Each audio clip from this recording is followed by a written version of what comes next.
Boon out of a curse.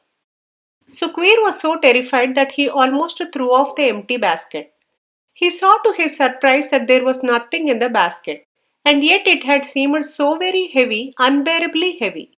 Such a thing had never happened to him all these years. He used to go through that forest almost every evening. Every day he would start early in the morning from his house with a basket full of fruits on his head. He would go to the neighboring market, sell off all the fruit by the evening, and return home taking the path through the forest. On that day, as he was walking through the forest with his empty basket on his head, he felt suddenly a heavy weight on his head.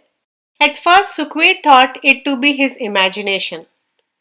But as the weight started increasing and became unbearable, he flung the basket on the floor with a shiver running down his spine.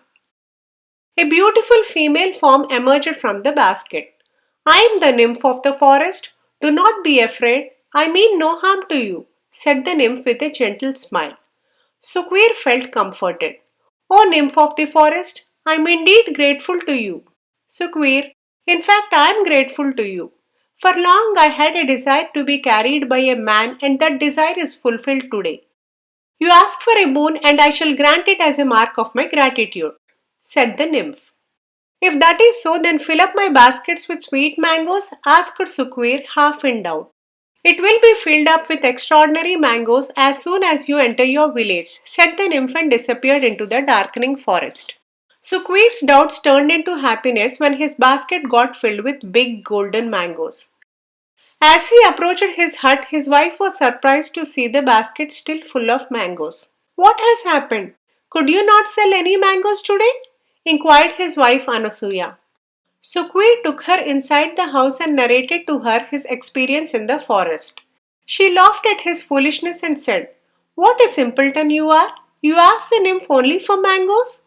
You should have asked her for some gold so that we could live securely and comfortably for the rest of our lives." Sukhvir realized his stupidity and felt a bit annoyed with himself. However, next day he took the golden mangoes to the market. At first, no one was ready to purchase them. After a while, a rich man was attracted by the beautiful mangoes and he purchased a dozen of them. Then other people also realized the value of the golden mangoes, and very soon the basket got empty. That evening, Anasuya was very happy. Next morning, Sukhvir went to the market with his usual ordinary mangoes and sat under the very tree where he had squatted the previous day. People flocked to him, but they got disappointed seeing the ordinary type of mangoes. No one was ready to purchase them. They all wanted the special golden ones. So that evening, Sukhvir returned to the forest, came to the same spot where he had seen the nymph and called out, "O nymph of the forest, please reappear before me. Your boon has turned into a curse. I am doomed." The nymph became visible and gave a patient hearing to Sukhvir's sad story. "All right, ask for another boon," said the nymph, sympathizing with Sukhvir. "Grant me some gold," said Sukhvir. "And listen, I want it right away, not when I approach my village." Sukhvir wanted to be sure of his boon. "Let it be so, but be very careful with it," said the kind nymph, and she vanished into the thick forest. Sukhvir saw a lump of gold in his basket, all bright and glittering. He put the basket on his head and started walking quickly towards his home, thinking how happy would be Anasuya with the gold boon. But it was not to be so. Just around a bend stood a wayside robber, face to face with him. The robber thought that the basket on Sukhvir's head was full of mangoes, and he demanded, pointing a knife at him, "Give me the basket and I will not harm you." Sukhvir tried to save his gold by acting brave. "I will not give it at any cost," he said. The robber got more suspicious. He thought, "Why is this man risking his life for the sake of a basket full of fruit? Surely there must be something precious in the basket." The robber pounced on Sukhvir, wounding him in the arm. Sukhvir got scared and ran for his life, leaving behind the basket and the gold in it. When he entered the village, suppressed his tears, he saw a big crowd near the temple. Curious, he went near it. He saw a messenger from the king announcing to the public, "We have received information about Gajendra. The cruel and notorious bandit is hiding in this area. Whoever can bring him to the king, dead or alive, will be rewarded with a lakh of rupees. Sukhvir realized that once again he had missed a good chance of becoming rich. If he had come to know about the announcement just a day before, he would have surely tricked the bandit in the forest who was sure to have been Gajendra, and somehow captured him.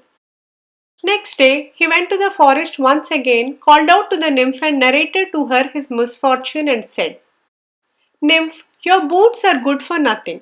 The nymph got annoyed with Sukhvir and in an irritated mood she said, "Sukhvir, please go away. If my boons are good for nothing, you must have a curse from me. Whoever sees first your face as you leave me, he shall die on the spot. Go away. Never again should you come back to me." The nymph of the forest left Sukhvir to his fate and faded out. Sukhvir, sad and downcast, turned towards his village. He felt very angry with the nymph because he had lost also the little earning he was getting by selling fruits. A little later, he was surprised by the same bandit who stood on the narrow forest path and who said, laughing, "Today I will not give you any chance to answer me back. You leave your basket on the spot or else I will kill you instantly." His words turned on himself. The moment Sukhvir looked up and stared into the robber's eyes, the robber fell dead on the spot as per the curse of nymph upon Sukhvir. Sukhvir lost no time to take the dead body of the robber to the village and told the chieftain that after a big fight he managed to kill Gajendra. He even showed his previous day's knife wound to prove his claim. The chieftain informed about it to the king. On getting the good news, the king immediately rewarded Sukhvir with 1 lakh rupees. Sukhvir had not only become rich overnight, he had also become a hero of the village. He searched in the forest and recovered his lost gold as well. How amazing it is that while the boons of the nymph failed to bring me prosperity, her curse brought it. He often whispered to his wife, laughing. Please like, share and subscribe if you enjoyed this video. Do provide your feedback in the comment section below. Thanks for listening.